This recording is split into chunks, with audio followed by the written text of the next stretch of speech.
Welcome to ESVN, the Emma Sports Vigeland Network show. My name is Emma Vigeland, and I am here with a new backdrop. Look at that. Sexy, huh? It's, if you're listening on the podcast platform, we're using the green screen now, so the MR background is gone. No more Sam Cedar lurking behind with his, name plastered all over the place like a true egomaniac. Not really. Actually, Sam very kindly got us this green screen. It's working really well so far. My hair's a little bit green, but that's just because I got a little blonde in it, maybe. A little bit. Say hello, Bradley. Hello. I'm just admiring that hat. I mean, it is a cool hat. I gotta be real with you, even if it's a Devils hat. You mean the Devils who have won like 10 games in a row? It is shocking because Lindy Ruff is still your head coach. You see those Devils fans chanting "We're sorry, Lindy," because everyone was calling for his firing. I mean, I was calling for it when he was on the staff for the Rangers. I mean, yeah. He was responsible for the defense, and at that time, the Rangers defense was letting up a lot of big plays and stuff. Well, I've made the point that I think he's kind of like Thibodeau-esque, in that he like gets to a bunch of different teams, gets them to kind of being like respectable, and then ultimately like they tail off, and his luster kind of just recedes from there. But Yeah. I'm pretty impressed with what they've been able to do. 13-3. Yeah, it's wild. I mean, the Rangers are struggling compared to them. Hischer and Hughes have looked great, and Fabian Zetterlund is like another who's been a great addition for them, which is like not what I was expecting. I love Jesper Bratt. Like they're and of course, obviously, having Palat, healthy Dougie Hamilton does not hurt, obviously, but People forget they got Dougie. And he's been playing pretty well. Palat, even though he's obviously, like I said, a little concerned about the 30 plus year old free agent from a competitive playoff team, but still very happy so far, very pleased. Absolutely not what I expected after the last few seasons. No, but I mean, and it seems like their defense has gotten better. So my bets on them, like last year, I made a good amount of money betting the over every single time. And it's not like a standard hockey over under tends to be 5.5. And the Devils were 6.5 goals for every game they were in, like every time. And because no one cares about hockey to the degree they care about the NFL, where it's a lot harder to bet, and we'll get into that, it was just easy to be like over every time. It's like they probably score 5 to 6 goals and then still ultimately lose by ceding the lead in like the third period, right? Or losing in a shootout. But they've gotten better defensively. Totally. So Yeah, this year, very pleased though. Amazing, like that. Right now, the Islanders and the Devils, two teams. Everyone thought the Islanders were going to regress, but Ilya Sorokin is having like a almost Shesterkin-like year from last year. So, well, hopefully you guys, both the Islanders and the Devils, just cool off a little bit. Yeah, just chill out. Yeah, they just need to, Islanders can chill out. New Jersey, the Devils are too hot. I guess they are too hot, like flaming. It's hot in hell, like hell, right where they belong. We are gonna have a short show today. I've been, I'm an open complainer, and I moved yesterday to a new apartment. And it's exhausting. It is just like one of the worst things ever.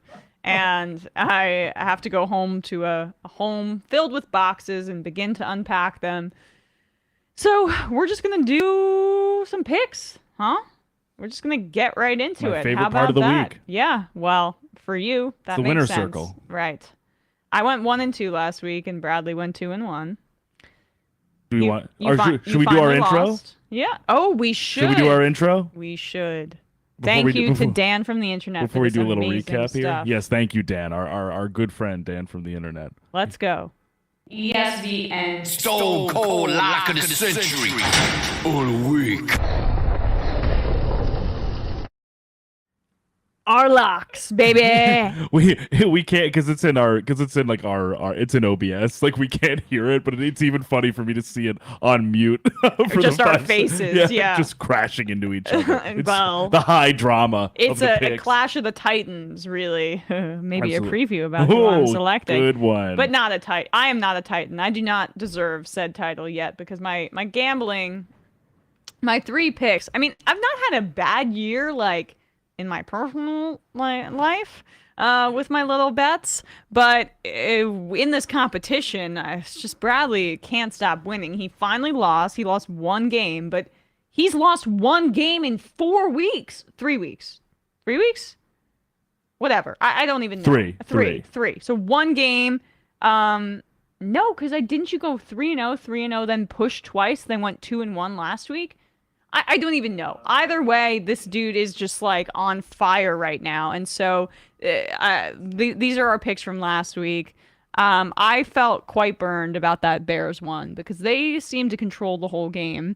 The Falcons won as soon as, the game got going. It was quite obvious that it was not going to go my way. The Bears should have won that game. They did not. And then it became like a 2-point differential later in the game, and I was like, oh my God, the Bears are going to win and not cover. But then they just lost. So that defense is terrible and might now replace their NFC North rival, the Lions, in that game as one of the worst defenses in the NFL, if not the worst. Hey, look at that. There you go. Emma's just on Twitter. Oh my gosh, I'm a Twitch streamer right now. And then I the only pick I got right was my Giants at home. And that wasn't even a pretty game. Bradley started off badly with the Seahawks in Munich. Das Hawks lost. Das Hawks. They Losers! Lost. Get out of my sight. The Seahawks lost 2.5 points. It was, they tried to come back at the end, but Brady and the Bucks rolled them. Then Vikings plus 3.5. Bradley won that in dramatic fashion, and the Cardinals plus 1.5, which is essentially a pick'em, and they beat the Rams with a horrible display of backup quarterback play. John Wolford looks lost. Yeah, that like week 16-17 flash that he got when they benched Jared Goff is potentially no longer there. That might have been a flash in the pan for John Wolford, as it were. I mean, he didn't look so bad when he came in the past, but I guess anyone's going to look awful on that team right now with that offensive line. It's bleak over there in LA for the Super Luckily, Bowl, they have the draft champs. capital. Oh wait. But hey, look, they won the Super Bowl with it. That's why you do really it. Is all that matters. You push it into the middle of the table. But yeah, like you said, the Germany pick was a risky one. It really things could have gone either way, and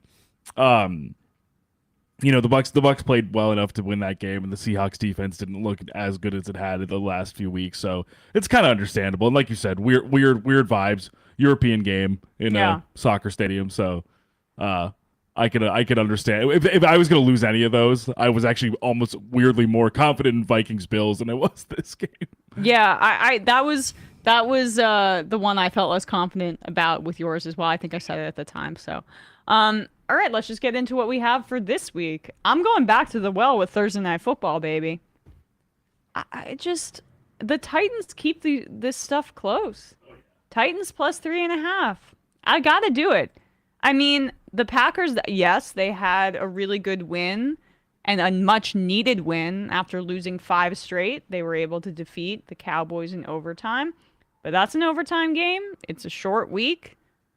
Titans, they play everybody close, and I could see them winning this game. Oh, I agree. I mean, I was debating this one. Titans are. I was for sure when we both sent our picks to each other. I was for sure thinking that you were going to go with the Titans because that's your team to bet on. But, truly, but the markets undervalue them because they're the Titans. Like they're not necessarily the sexiest team. They don't have a superstar quarterback. It's weirdly almost like late latter period, like Popovichian, almost like Spursian, in the sense of like no one's really overestimating them or honestly even really estimating them at all. They just they plug and play guys everywhere in their system that just like work, and like perform well and do exactly what they need to do to succeed, they're like always, like you said, they just stay in games regardless of the quality of the opponent. They're just always there most of the time, even if they lose.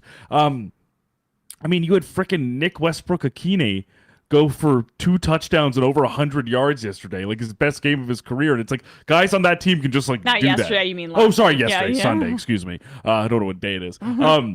That guys can just do that. For them. Weird. And it just like happens. Like it's And the thing about awesome to watch. I also just think the matchup is a good one for the Titans. They have Derrick Henry. The Packers' run defense has not been good. No. I saw that their DVOA is, bottom 5 in the league, and I think the Texans have the worst against the run. But usually I'm not Miss Analytics, but when I'm down bad to Bradley in these games, I've got to look deeper into the stats. If their run defense is anywhere near where the frickin' Texans' run defense is, that's a huge indictment of what's going on on the Packers side of things. I mean, they invested in that defense. Oh yeah, like they like re-signed Jair Alexander to a big contract, signed Devondre Campbell to a big contract. Like they were hoping for this defense to be formidable, and they have definitely been kind of slacking the last few weeks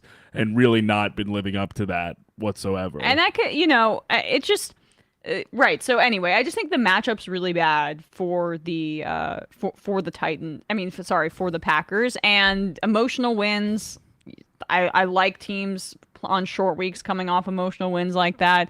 I think largely they've played really badly generally anyway. And Jeffrey Simmons is expected to play tonight. That goes a long way to stopping the run game. I think the Titans are the more talented team. I expect them to keep it close. Yeah, even though they're missing their center, I think his name Ben Jones. Their center, the Titans are missing their center. Amani Hooker isn't playing, and one more guy I think on the defense is out, or maybe Lonnie Walker. No, not Lonnie Walker's a Laker. Lonnie Johnson, I think his name is. Few guys missing, but even with that being said, this is a team who I honestly worry less about when they're playing injured, because a lot of these guys are stepping up. Like Harold Landry's been out the whole season. The guys have been stepping up in his place. And if Simmons is back, Simmons is the best. Simmons is one of the 10 best defensive players in the league. I would honestly say so, and definitely like top 2, like or the best at his actual position. So like having him back, I think, is also crucial, just like you said, to get pressure on Rodgers. And if they can keep a lock on the Packers receivers like they did when they were basically blanketing the Chiefs receivers, making Mahomes kind of antsy in the pocket, Simmons can get to work. Oh yeah. So now you've got Yeah, that's right. I did it.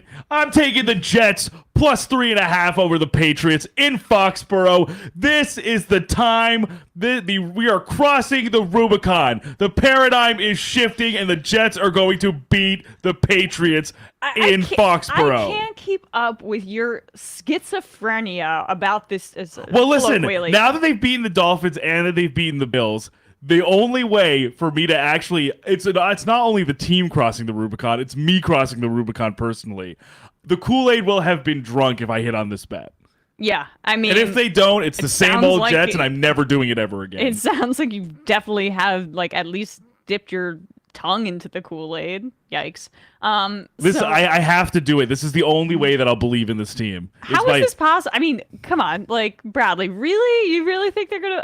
I almost considered doing Patriots minus 3.5 in New England. But I didn't. It's happening, folks. The half point scared Zach me. Wilson's gonna have the best game of his career. Everyone's gonna play great. Okay. Mac Jones gonna suck. Zappy's gonna come in. Okay, so this is just this is just vibes, not analytics. Purely vibes. Yeah. All right. Yeah. Do you have anything else you want to add? Haven't looked at the injury report. Haven't looked at any sort of trends going into the game. Just was like, you know what? It's got to be this week. Well, I mean, you are feeling yourself. It's got to be week 11. This is Bradley's heat check. This is my heat check, and I might. This is a heat check that I might just clang back rim. Yeah. Just then, deep 3 from the logo, just clang off the rim. Oh, right. Yeah. I'll pull a Nick Young, celebrate while my back is turned. Yes. You're just and this is your Russell Westbrook off the bench potential moment, right? Absolutely. Yeah. Absolutely. All right. Well, with that, we have one identical pick for the first time in a little while. And it's my Giants. Now, yeah, both New York teams for me this week. yeah. I'm in a New York state of mind. I didn't understand this line. I mean, no, me neither. I'm actually kind of surprised by it, frankly. But this has been the story with the Giants and Vegas all year, and I understand it to an extent. Like, I'm retracting my Vikings are the number one pretenders in the NFL take after last week, and it's just, I mean, it was between them and the Giants, and the Vikings have proven that that's not the case anymore. They just, like, I don't even know what's going on there, but they they have an MVP candidate at wide receiver as part of the situation. But the Giants -3 at home. It's going to be a cold day here in New York. The Lions defense, they have improved in the past 2 weeks. I don't necessarily still believe in them. I think Galladay and Wan'Dale Robinson are struggling with injuries, but it's like the Giants are winning without them anyway. Galladay can't catch anything. Maybe he'll have like some sort of sign of life against his former team if he does play. But I just feel like Jared Goff in cold weather, bad. The Giants are going to be able to run the ball on that defense. Saquon is playing out of his mind. And I just trust Wink Martindale to confuse that guy, that quarterback over there, Jared Goff, enough for the Giants to at least win by a field goal. I mean, that's my expectation. Yeah, I agree with you though. Keep in mind, like we're saying that the Lions have looked a little bit feistier on defense than before, but I mean they were playing the Bears, which in the Bears obviously, like it's been great to see Justin Fields kind of coming out party these last few weeks, but I would be more impressed if they were kind of locking down, let's say the Chiefs or the Bills or somebody like that. They haven't had an opponent where I'm like, oh wow, I'm actually pretty shocked that like they were able to keep this game particularly close. And not for nothing, the Bears did to their credit score almost 30 points on them, or 29 points or whatever, 30 points on them. So it's not as if they were really like stingy with that game to begin with. And I just think like it's clear what we've seen in terms of the defensive shortcomings of this team, and that it almost seems like their offense, the light shone pretty bright in the first few weeks, and it hasn't carried over into the second half of the season fully yet. They're obviously not fully healthy as well. With not Jameson Williams hasn't played at all yet. Amon-Ra St. Brown has been in and out of the lineup. I also am just expecting it from on both ends of the ball. I'm going to trust a Wink Martindale defense over the defense that fired their defensive backs coach. Yeah. And has been giving up a ton of points to a ton of bad teams. And I'm trusting Dable over Dan Campbell in this matchup as well, just to kind of get the most out of his guys schematically and put them in the best positions to succeed. But And Dable's no like wallflower either. I mean, no, he fires those guys up. It's just totally. It's just in a less charismatic maybe way, and less like I would Campbell. say like melodramatic way too. Yeah, I was being like kind. Soap opera way, right? Which I love, obviously. I mean, it's fun. It's good content, but. Oh, okay. That's it, right? So we're both taking the Giants. Oh my God! Yes, sorry. Yes. This was me not only talking you into your pick; it was also me talking me into my pick. Right. So there we go. So we go down with the ship, or we sail ashore. We'll see. But God, part of me wishes I took the Patriots just to fuck with you, but I'm not doing that because this third pick is always the hardest for me. I usually have strong feelings about two, and then the third one I go wishy-washy about. And I'll be real, like I initially picked the Panthers +13 against the Ravens because I was like, that line is ridiculous. And the Panthers just beat the Falcons. The Falcons are fine. The Panthers should be able to at least keep it a little bit close, and the Ravens don't blow people out. But then I looked up the statistic. Lamar Jackson in his time with the Ravens is 8-2 against double-digit spreads. Yeah, so, that is a stat and a half. So maybe I'm wrong that they don't blow people out. Like maybe they just keep it close when the team is kind of serviceable. But if it's the Panthers, I just couldn't pull the trigger on that, even though 13 points seems like a little ridiculous. I'm going. Oh yeah, that I would just like I see I kind of understood where you were coming from in the sense that They have a talented defense. right I mean, that I wouldn't necessarily think, and especially after how they played last week. I forgot who they played, but I feel like they did score a decent amount of points. It's not the Panthers. Am I mistaken? well, I mean, I think that there was. I think they kept it close for one game where I was like, oh, okay, they were actually a little bit more competitive than I expected. Maybe it wasn't last week. Maybe it's they scored 25 on the Falcons, but the Falcons defense This is is not bad very that defense. good. It's not that good. They scored 35 against the Falcons, 34 against the Falcons last time. Right. You know, So I guess what I was thinking is, yes, they're definitely bad, but I just wouldn't necessarily think instantly like, oh, like they're gonna be down 2 touchdowns against the Ravens, because the Ravens offense and defense is also had its own struggles, and also have also both in terms of just kind of like dynamism on the offensive front and also injuries on the defensive end as well. So I understood it, but it's just such a huge line. Like I see double digits like that, basically 2 scores, and I'm like, many things could go awry with that much space to get. That's the for a line I team. expect with Kansas City versus the Texans. You know, I don't think that the difference between the Ravens. I mean, they have Lamar, but we don't know if Mark Andrews is coming back. This is a pick I didn't select. Okay, so whatever. But I understand. But that was my reasoning, and I changed it really like with 10 minutes before the show because one, I felt like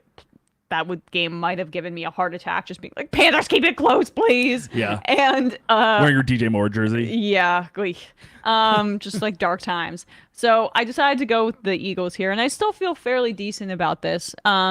Eagles -7, so to win by a touchdown at least, and who knows where this line's gonna go. Apparently it shrunk from like 10.5 to just 7. I think people might be feeling the Colts because of a recent Saturday bias. mania. Oh yeah, they're looking to party on Saturday, but I'm gonna tell you it's Friday. It's not fucking Saturday. There's gonna be a Thursday. There's gonna be a Friday morning hangover for Jeff Saturday. He's got his dates wrong. Yeah, his right. Dates mixed up. Man, I shouldn't have drank on that night. That's what we're feeling here. I mean, but speaking of hangovers, like a big euphoric win for the Colts. First for the head coach. New head coach. And now one of the 3 best teams in the NFL is coming into town. Who also lost their first game in 9 weeks or 10 weeks or whatever the case. Do you think they're going to be pissed about that? Yeah, I think they might be a little bit pissed that they lost to the fucking Washington Commanders last week, and that they are going to want to. And the reason they lost was total crap. Preposterous, a no call on that face mask. And it was, they were cheated. I mean, look, they did not play well in that game. There's no question about it. And part of it was because AJ Brown got dinged up early on. And then, it looks like he's going to play on Sunday, but we'll see. Goddard is not playing. I was, looking into that a little bit. I was like, oh, Goddard would be a mismatch against Shaquille Leonard, or against their linebackers, because Shaquille Leonard isn't playing. But and is out for the rest of the year. But Goddard is out. I still like the Eagles to win in Indianapolis. Indy does, they do have Jonathan Taylor, and the Eagles' run defense is not that good. It's not very good. They've struggled a little bit, but I just think that the Eagles are going to be able to crush Matt Ryan on a pass rush. And I am surprised about the way that the Eagles' run defense has kind of looked statistically, even though, because they do have so many big people on that defensive line. But regardless, like, the officiating is really what cost them that game. I did think that they were going to come back at that point. AJ Brown, hopefully he's feeling a little bit better. I loved bounce back games for good teams. And, Matt Ryan, it's nice for him that he had success against the Raiders, but the Raiders have 0 defensive talent. Just none. I mean, they have Max Crosby, who's decent. He's good pass rusher, but he has no help. Yeah, I was going to say he's one guy. He's one guy. The rest of the defense is crap. Yeah, and they're playing like it too. There's it's not only, I think, personnel quality, it's also like play quality. Like they're not even being coached up to playing. And better. Who's their defensive coordinator? Patrick Graham. Oh, I know. I root for him, but such a bummer. But my point is that Nick Sirianni has faced Patrick Graham's defense. That's right. might have some familiarity. So that is those are my picks. Eagles -7. Your final pick, Bradley. I am sticking with the Vikings. I did it last week, and I'm going to do it again. Vikings +1.5 against the Cowboys. They've got like a shamrock up their ass, so It's more because I just find it interesting based. I mean, the Cowboys, obviously, the defense is great. Micah Parsons has been playing out of his mind. Like, it's, they've been playing. Dak's come back and played decently well. But my thing is just, I still wouldn't spot Dallas to be the favorite against the 8-1 team or the 8-1, 7-1, 7-1. Or no, 8-1, right? 8-1, yeah. I wouldn't spot Dallas to be the favorite by a point and a half against the 8-1 team, who I think has honestly continued to play better and better, and also beat one of the best teams in the league last week with Allen. I know Allen wasn't fully healthy, but he was playing, and it did go to overtime. It wasn't even just like they did fight it out. It wasn't. We just had like, I am saying in to the majority report today that we should be. Is anyone going to take the bait and take the Vikings in prime time? But this is a 4:15 or 4:25 game. Like, oh yeah, it's so not prime time. Yeah, so I wouldn't have even necessarily blanched that, because at this point I got nothing to lose. This should be the prime time game, by the way. way. Oh yeah, this is a great game. I mean, I can't stand watching the Chargers. It makes me so mad that I don't want to see them on another primetime game. But regardless, and it wasn't even that interesting of a game, the Niners-Chargers game, and it was at 8:20 on Sunday night. Like, yeah, it's just everything. After Vikings-Bills, after like what was one of the best games of this, if not the best game of the season. I don't know why they don't want to. I mean, sorry to interrupt, but like, no. This sounds like a perfect primetime game. It's Dallas, and like NBC loves Oh to my ride God, Dallas yeah, in primetime, and absolutely. the Vikings are like the talk of the league right now. 100%. Whatever. Yeah, maybe they'll flex. I don't know. I don't think so. But they can't. Yeah. My thought is just if this can continue, and I mean, also honestly, it's partially just a bet on Justin Jefferson. Like if he's fully healthy and he gets what he was able to get from Kirk last week, where he was just making unbelievable catch after unbelievable catch and just like optimizing every situation he was in. Like, I have faith that the Vikings can keep playing well. If they can keep the errors to a minimum, Kirk can remain upright and making the throws that he's got to make and feeling comfortable. I think some of the explosive and off the supporting cast that's conducive to his strengths can do the rest. And if the pass rush can continue to play like they've been playing, which is a little bit better, Zadarius Smith has been showing some good stuff. Daniil Hunter, the secondary has been playing much better than I thought they would. Patrick Peterson in his 12th twilight of his career is still playing, good snaps. Got the game-ending interception in overtime last week. I'm feeling high in the Vikings. I wasn't before, but I'm here now. Yeah, no, I totally see it. I just wanted to add to my pick. I forgot they just add. Oh yes, we just added Suh. We talked about it before the show. Oh yeah, but, Ndamukong Suh. That'll help for run support on the Eagles. Yes, they're getting some more rushing pass rush depth there. So yeah, that'll be interesting to see how he folds in. But honestly, like we were saying, post Brandon Graham being out for the year, getting Robert Quinn, I feel like for them now that going into I keep forgetting they have Robert Quinn. Isn't that crazy? Yeah. Now Quinn and Suh. Obviously, I hate the Eagles. Isn't that insane? Actually, I don't. But you know why I actually don't hate. What makes me hate them more is that I don't hate them. Do you know what I mean? No, exactly. No, isn't that it's interesting, right? Because I actually like this team. I broadly like the players. Yes. I like the vibes, and it's just it's interesting that it's literally the Eagles. Yeah, in my lifetime as a Giants fan, I think I hate the Cowboys more just because of who they are, and I'll never like them. But the Eagles have given me more pain. I mean, oh, for sure. I'll see Deshaun Jackson dancing into the end zone. Absolutely. For the rest of my life, and when you're meeting your maker, I mean that the pearly gates. I'll be like, can you give me another memory, please? But I can't help but like this team because I love Jalen Hurts, I love AJ Brown. I mean, I love great stories too. Jordan Mailata Yeah. was he's banged up, but he was a freaking body like power lifter. He was not a football player as his origin. He became an amazing left tackle. Like Jason Kelsey is just one of the most like fun, galvanizing guys in the Always league. liked Fletcher Cox. Oh yeah, Fletcher Cox is amazing. I had like a draft crush on Jordan Davis which coming how out could of you the not? draft. I mean, He was so amazing. They're fun, and I love the way they play. Like they're the play action, the running. Oh my god, great! It's a great offense to watch. I love the way the generally. team is constructed, and now they have the freaking they're gonna have a top 10 pick because of the freaking Saints. Ugh. These morons. I hate them. I'm so mad at that. That was so dumb. Why would Saints... you ever trade a first-round pick for a player that isn't a quarterback when you aren't, like a second away from winning the Super Bowl? Idiots. The Saints took a swing to like be good. They were like, okay, with Jameis, Kamara, Michael Thomas coming back from injury, let's trade up to get Trevor Penning, get a blue chip left tackle, and basically they made these moves and made these decisions, and they suck. Basically, they're not that good at anything really. They're a pretty average team.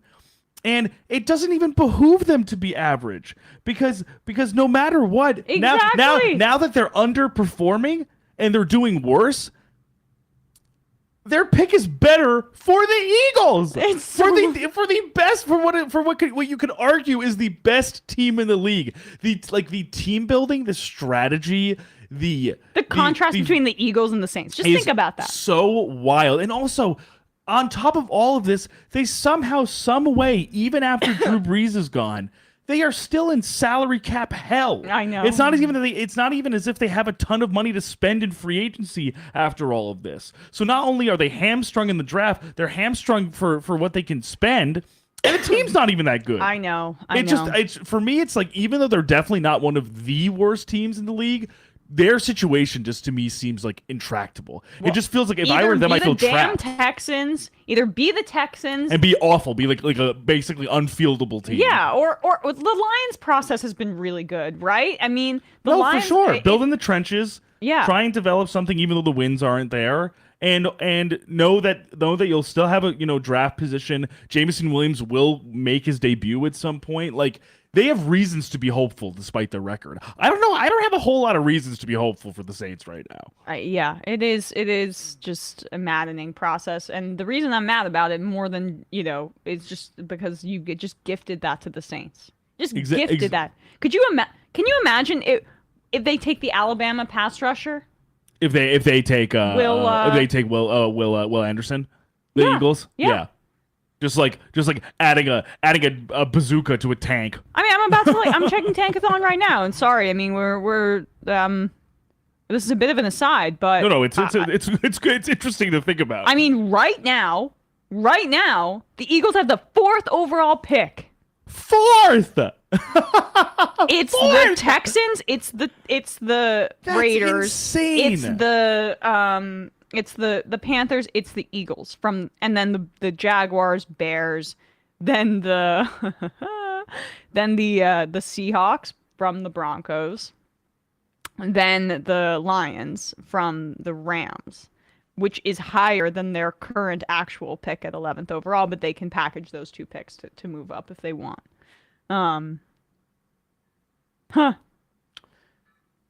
Damn it. The rich get richer. Why are you mad at why don't you like the Eagles? Like, just what's the point? I mean, it's division rival for me. But it's always mostly been kind of like fan behavior.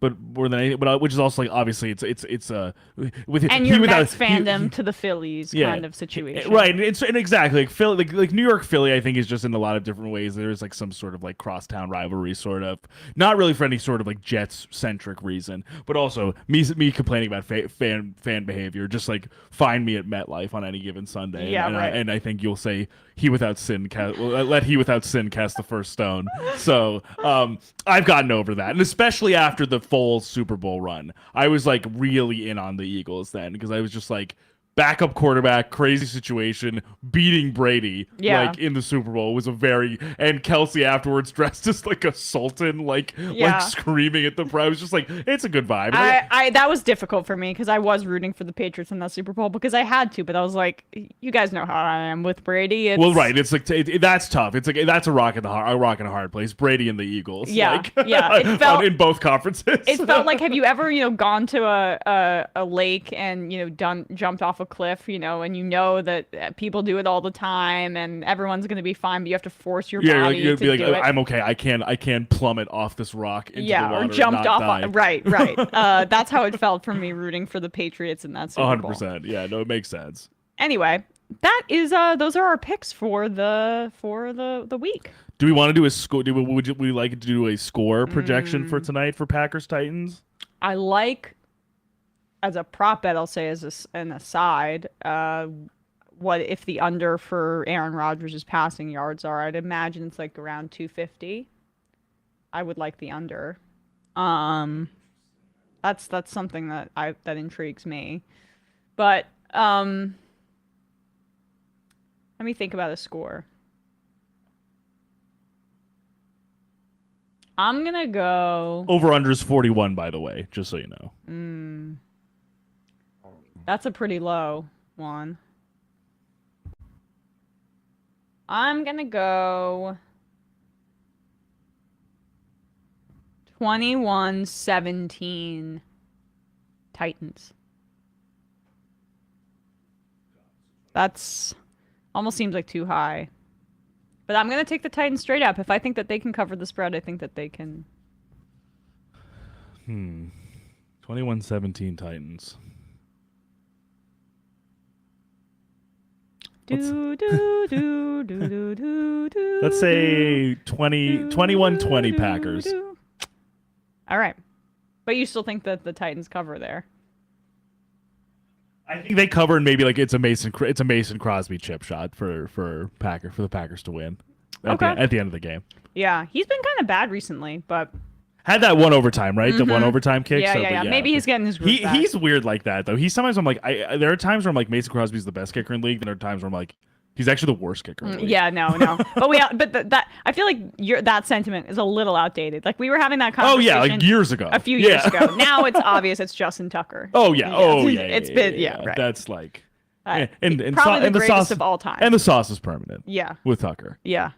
Oh yeah. The most swagger of any kicker of all time. Oh my God. I know. Totally. All right, guys. Well, that's our show for today. ESVN OT will be back on Monday, and we will see you then. Bye-bye. 5 stars on Apple Podcasts. Yes, please. Subscribe, like the stream, like it. We're subscribe to the channel. Yeah, we're past 5,000 subscribers, and we've only thank you guys been in existence for 2.5 months, so that makes me feel good. Our Russell Wilson our Wilson baiting, our Russ baiting is. I mean, I'm not even baiting. It's just organically what I want to talk about, and it seems we're like coming at him on his bye week. That's how much it's strong here. Yeah, the audience is responding. So what can I say? What can you say? Gotta give the people what they want. Appreciate it, guys. Bye bye. Peace.